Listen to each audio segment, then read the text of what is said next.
This is Lisa from Mobile Tech Review, and this is the Verizon iPhone 4. Now, if you can't tell the difference between this and the AT&T version, that's because they are nearly identical. It's, of course, a very attractive, solidly designed phone with the nice metal controls over here for volume and your mute slider. The gloss black back just says iPhone down here. It doesn't say anything about Verizon. Camera, power button, and headphone jack. Nothing on this side except for the gaps for the antenna. And down here the usual iPhone connector and little stereo speakers. Now compared to the AT&T version, there you go. They are pretty much identical. The only difference that you'll notice is the location of the bands for the antenna. On the left here is the AT&T version. You'll see that the Verizon one has an extra dividing line there. And on the right hand side, as has been noted, the mute slider is slightly higher up on the AT&T version. Depending on the case that you find on the market, some of them have fairly large holes, and either case would work. In some cases you would need a Verizon specific iPhone 4 case if it really matches exactly the location of that slider switch. And again, you can see the Verizon one has two antenna gaps over here, which the iPhone on AT&T does not. Instead, it has this antenna gap up here.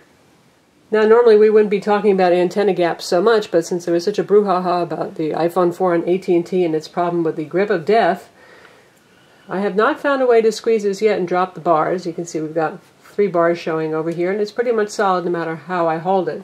That said, a lot of Verizon stores we hear are passing out bumper cases for the iPhone 4. In case you do have any problems or you just want to protect it or make it a little bit easier to hold. The box, identical to the box for the AT&T version. It says iPhone 4 on the side. Nothing special there. Down here we do get the Verizon logo. In terms of speed, performance, and most applications, it's an identical experience. So what you're really doing is picking this phone based on carrier preference. And of course Verizon's network has very good quality, and people do seem to look fondly upon them. And in fact, we found we had fewer drop calls with this phone. We still did have some call drops, but where we could drop up to, say, 40% of our calls with the AT&T version, it was only 10% with the Verizon iPhone. And we are in an area, Dallas, which has excellent coverage from both carriers, actually. So it's not a matter of having one carrier being better in our area versus another. Call quality on this phone is good. It's not great. Words are clear on the outgoing end, but not super clear.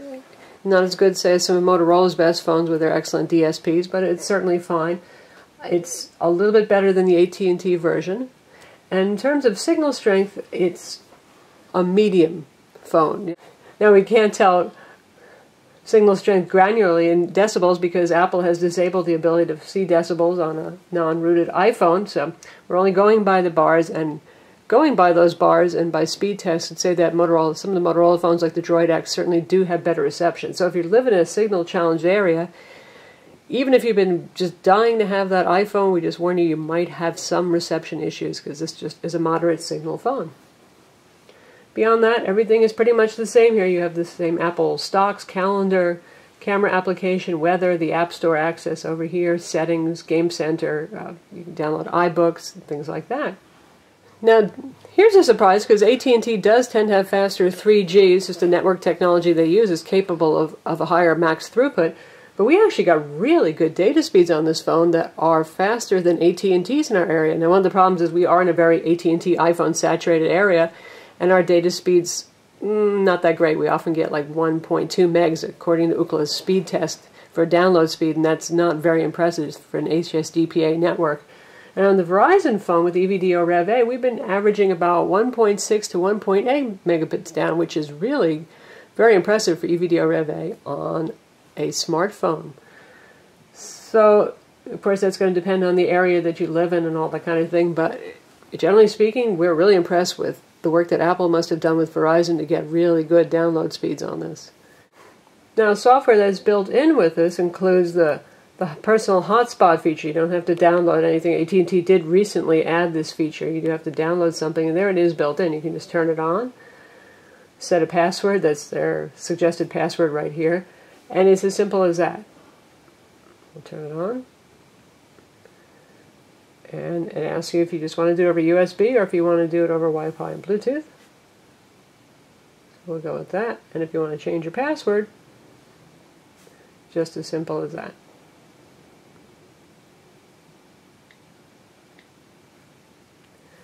And now you can see we've actually used another computer to connect to this and use it as a hotspot, so you'll see the status up here. It says personal hotspot 1 connection. And even if we go to the home screen, you'll see the same thing. And if you turn it off, it'll show right there in the wake up screen, so that you know somebody's connecting to your hotspot. So that's a hotspot feature. Again, it is built in. It does require an additional monthly fee if you want to use that with Verizon, same as with AT&T. So this guy is running with the same Gorilla Glass display, Retina display. It's got the same CPU and the same amount of memory as the AT&T version, so we won't run through and make you watch all the apps all over again. You can watch our original review of the iPhone 4 to see that. We'll talk about pros and cons a little bit between this and the AT&T version. Obviously, as we noted, there are fewer drop calls with this one so far. It's a big bonus, especially for you folks who live in the Northeast where Verizon really has good service. Drawback with this guy is the nature of CDMA and EVDO is that you can't do simultaneous voice and data, which you've probably noticed on the AT&T commercials that are trying to fight back. If you're on the phone, you can't go run to the web and look something up while you're speaking. Not at the same time. You can't do that.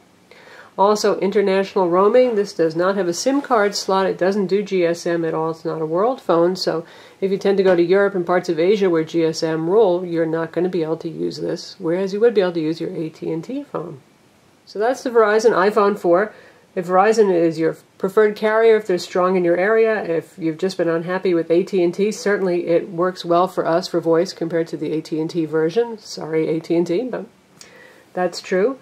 It is a 6-month-old phone at this point, so the new shininess, ooh-ah, isn't there. If you're already in love with your Droid 2 or your Droid X or some other phone on Verizon, we're not going to tell you should jump ship for this, but if you've been waiting for 3.5 years now for an iPhone on Verizon and you've just been dying to have it, we say go ahead. It's a lovely phone.